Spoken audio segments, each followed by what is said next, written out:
They fired me at 72 years old. They laughed as security packed my office and called me a useless relic. The board thought they were about to sell my company for billions.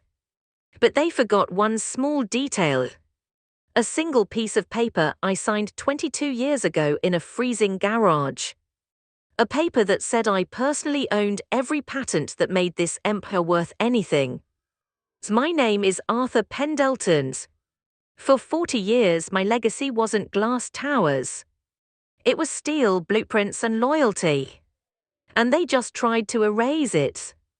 The board fired a useless 72-year-old founder. They forgot who owned the patents.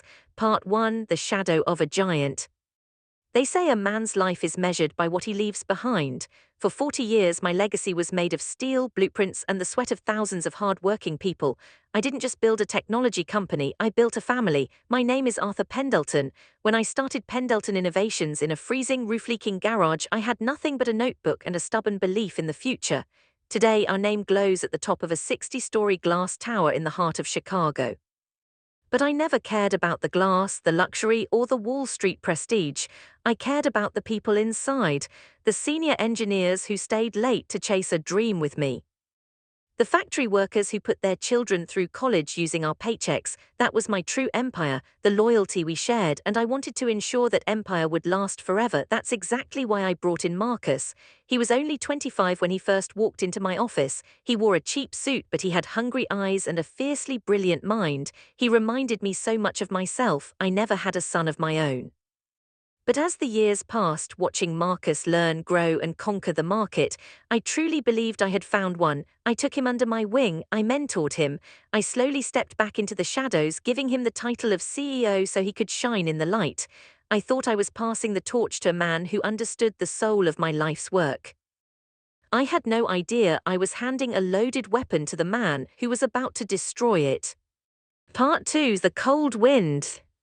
Betrayal never announces itself with a loud crash. It creeps in silently like a winter draft under a locked door until one day you realize your own home has become freezing cold.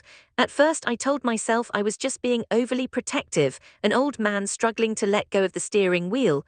But then, the familiar faces started to vanish.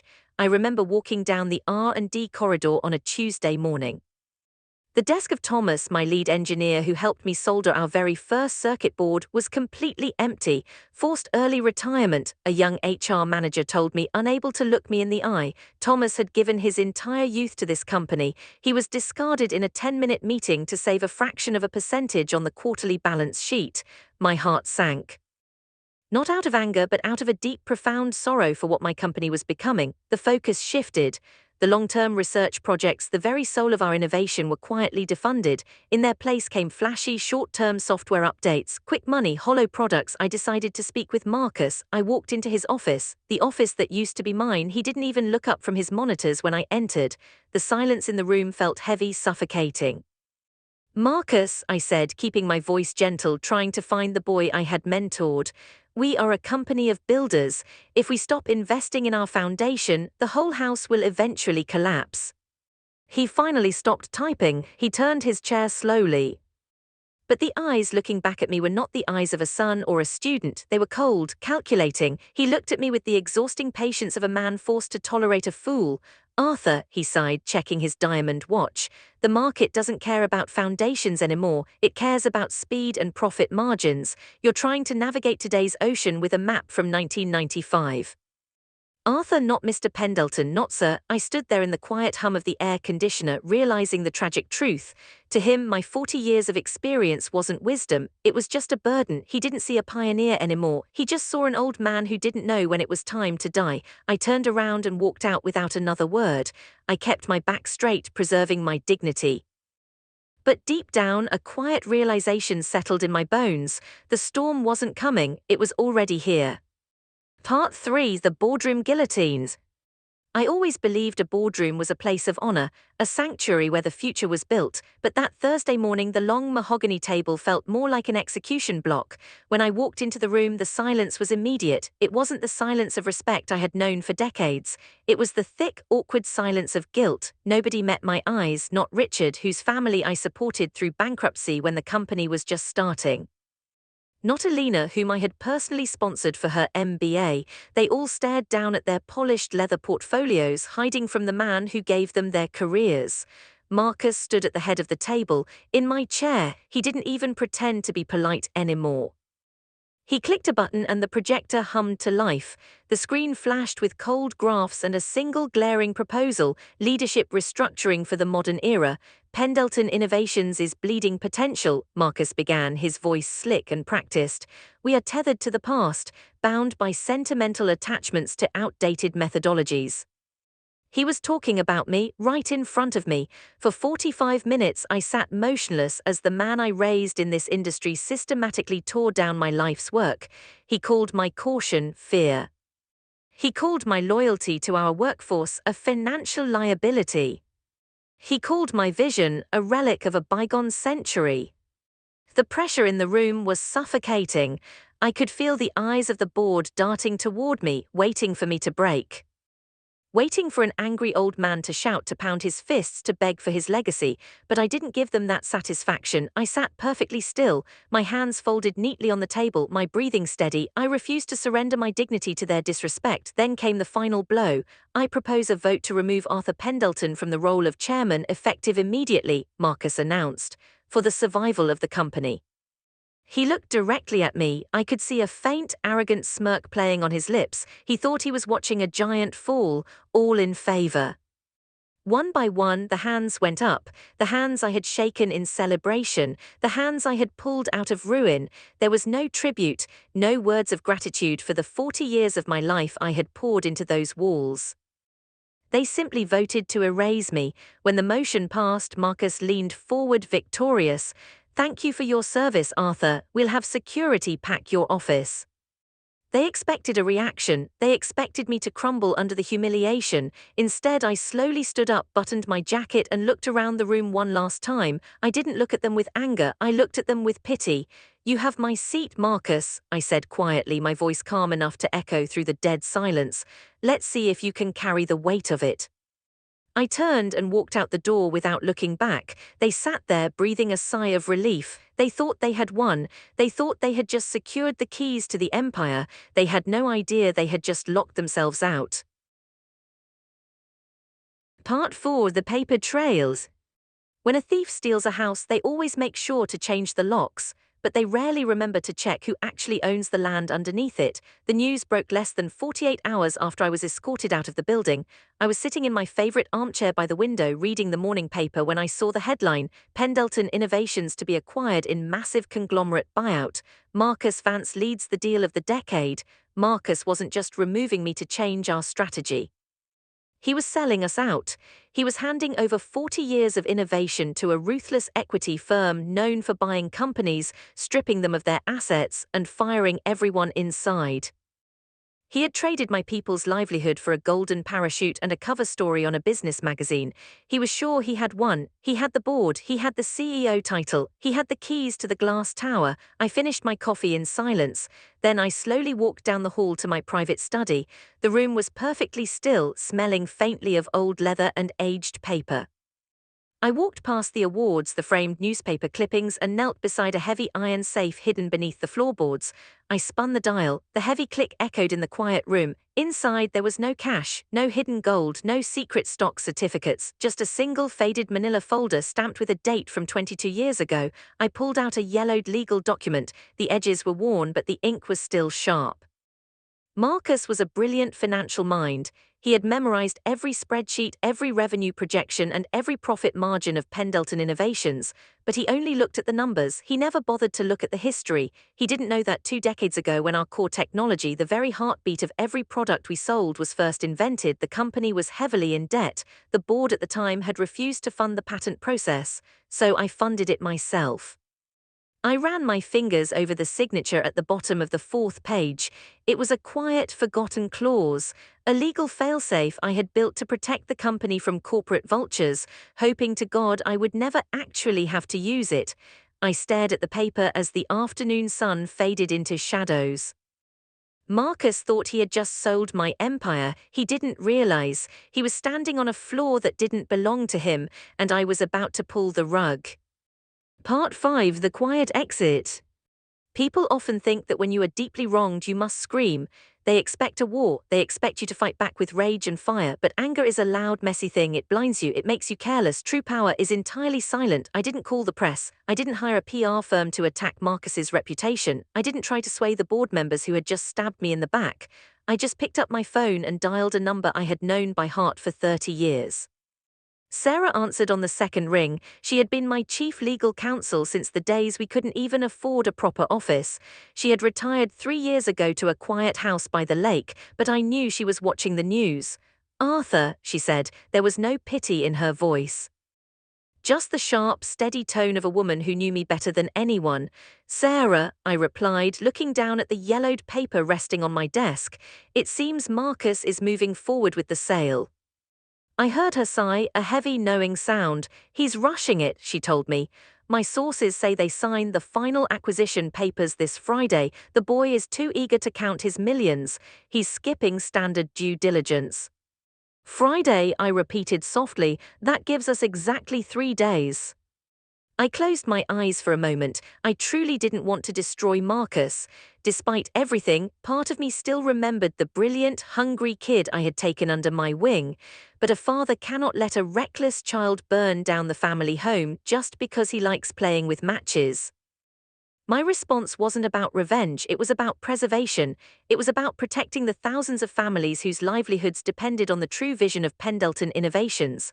"So what's the play, Arthur?" Sarah asked, her voice dropping to a serious whisper. "Just a simple reminder," I said, keeping my tone perfectly even. "Draft the notification, standard certified mail directly to the acquiring firm's legal department. Let the law do what it was designed to do." "Just the notification?" she asked. I could almost hear the faint, sharp smile forming on her face. "Just the notification, let them realize what they don't actually own." "Consider it done, old friend." I hung up the phone. The house was incredibly quiet.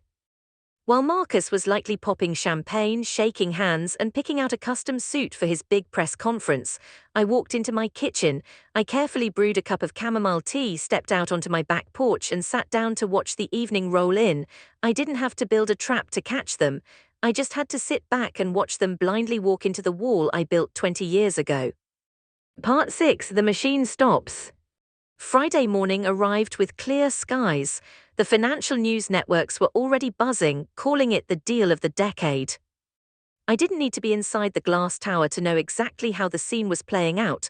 I could picture the chilled champagne, the reporters waiting in the lobby, Marcus sitting at the head of that long mahogany table holding a solid gold pen ready to sign away 40 years of my life. He was seconds away from cashing out, but $1 billion acquisition doesn't end with a handshake, it ends with the lawyers. My phone rang at exactly 10:14 a.m. I didn't rush to pick it up. I let it ring 3 times. When I finally answered, the slick, confident voice of the modern CEO was entirely gone. "Arthur," Marcus breathed. His voice was trembling, the arrogance had evaporated, replaced by a raw, suffocating panic. "What did you do?" he whispered. I sat in my armchair watching the morning light filter through the window. "I didn't do anything, Marcus," I replied, my voice perfectly calm. "I just made sure the buyers knew exactly what they were purchasing." I could hear the chaos in the background of his call, the sound of briefcases snapping shut, the harsh, angry voices of the acquiring firm's executives walking out of the room. "The patents," Marcus choked out, the crushing weight of reality finally hitting him. "The core algorithms, the structural blueprints, they aren't in the corporate registry." He paused, struggling to breathe. "They're registered to you personally." 22 years ago, I said quietly, the board refused to fund the patent applications. They thought the technology was a dead end, so I paid for them myself. Silence hung on the line, a heavy, devastating silence. "I let Pendleton Innovations use them," I explained. "I licensed my life's work to the company for free, but that license came with a single non-negotiable clause."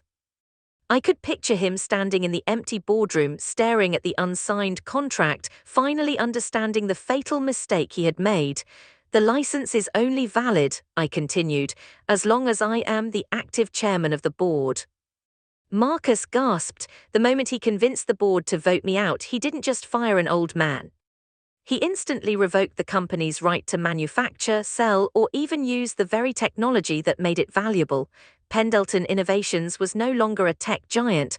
Without my patents, it was just a collection of empty buildings and useless metal boxes. He thought he had stolen the engine. He didn't realize I was the one holding the key. And the machine had just stopped. Part 7: The Price of Arrogance. By Monday morning, the glass tower was bleeding. The news of the collapsed deal had leaked to the financial press. The market response was brutal. The company's stock didn't just drop, it plummeted. The same board members who had confidently raised their hands to erase me were now scrambling. They called my phone every 10 minutes, leaving frantic, apologetic voicemails. I didn't answer a single one. It was Marcus who finally showed up at my front door on Tuesday evening.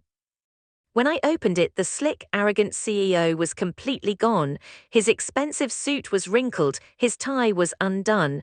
The heavy diamond watch on his wrist suddenly looked like handcuffs. He didn't demand anything. He didn't speak with the cold authority of the boardroom. He just looked like a terrified boy. I didn't leave him on the porch. I didn't gloat. I simply stepped aside and invited him in. We sat at my small kitchen table. I poured 2 cups of black coffee just like we used to do during his first years at the company.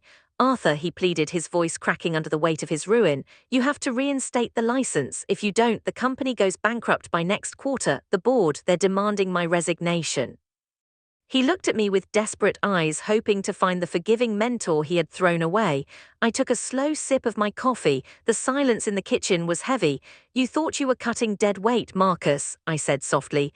"You looked at my age and decided that experience was just a polite word for being obsolete." He stared at his trembling hands, unable to meet my gaze. "But a company is not just a spreadsheet," I continued, my voice steady and firm. "It is a delicate ecosystem of trust, history, and foresight. You were so desperate to live in the penthouse, you decided to dynamite the foundation." He buried his face in his hands. The tragedy wasn't that Marcus was foolish. The tragedy was that he was brilliant but entirely lacking in wisdom. He had destroyed his own legacy before it even began. No board in the country would ever trust a CEO who accidentally sold a company without owning its core assets. His career in the industry was over. "I won't let Pendleton Innovations die," I told him, breaking the silence. Marcus looked up, a tiny spark of hope in his eyes. "I will restore the patents," I said, "but not for you and not for the board members who enabled you." I stood up, slowly pushing my chair back. It was time for him to leave. "I am restoring them for the thousands of people whose names you never bothered to learn." Part 8: What Remains. I didn't return to the glass tower to the sound of applause. There was no grand press conference, no victorious speech in the lobby. I simply walked through the front doors on a quiet Thursday morning, took the elevator to the top floor and walked back into the boardroom. The room was much emptier this time. Marcus was gone. The board members who had so eagerly raised their hands to erase me had quietly resigned, taking their shame with them. In their empty chairs sat new faces. But they weren't wealthy outside investors or slick corporate strategists. They were the senior engineers, the project managers who had started on the factory floor, the people who actually knew how to build the things we sold. I looked around the table. For the first time in months, the room felt warm again. I am 72 years old. I am fully aware that I will not live forever. I know I can't hold onto this chair until the end of time, and I don't want to, but my final job isn't to hold onto power. My final job is to make sure I pass it to those who truly respect the weight of it. I spent the next year rebuilding the foundation Marcus tried to destroy. I restored the research budgets. I brought back the early retirement pensions, and slowly I began to step back into the shadows once more. But this time I wasn't leaving the house to a reckless child. I was leaving it to a family. They say the business world is a cold place, that it belongs to the young, the fast, and the ruthless. They think age makes you slow. They think they can simply delete your past to cash in on their future, but what they don't understand is that true legacy isn't written on a stock ticker. It is written in the loyalty of the people you uplift. It is protected by the quiet, careful preparations you make when no one else is watching. Marcus and his board thought my experience was a weakness. They looked at the white in my hair and saw a man they could easily step on. They forgot who built the floor they were standing on. They laughed at the old man they thought was holding them back. They never realized I was the only thing holding them up. They thought my age was my weakness. So they were wrong. True legacy is never about how fast you rise. It's about what you protect when they try to erase you. If you believe respect should never retire, subscribe to DramaVerse. And tell me in the comments, Where are you listening from today?